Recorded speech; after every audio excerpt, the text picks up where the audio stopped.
Welcome back to my channel Priyanka official. Pomfret fry বানানোর জন্য pomfret মাছগুলোকে একটু গায়ে হালকা হালকা করে কেটে নিচ্ছি, কারণ মশলাগুলো যাতে ভালো করে ঢোকে।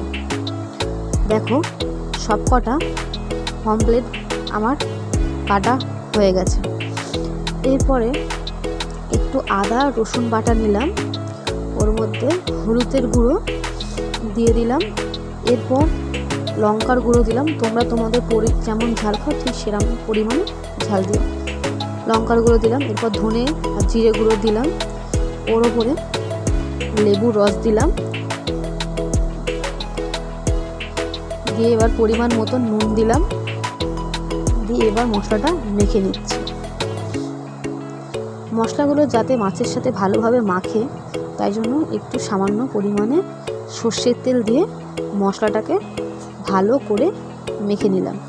নিয়ে এবার এক একটা পমফ্রেট মাছে একটা একটা করে মশলা মাখিয়ে নেব। এইভাবে সবকটা মাখিয়ে নিলাম। দেখো কতটা সুন্দর লাগছে মশলা মাখানো অবস্থায়, এখনও তো ফ্রাই করা হয়নি। আমাদের পমফ্রেট মাছে মশলা মাখানো রেডি। এবার কড়াইতে তেল দিয়ে দিলাম, দিয়ে এবার পমফ্রেট মাছগুলো দিয়ে দিলাম।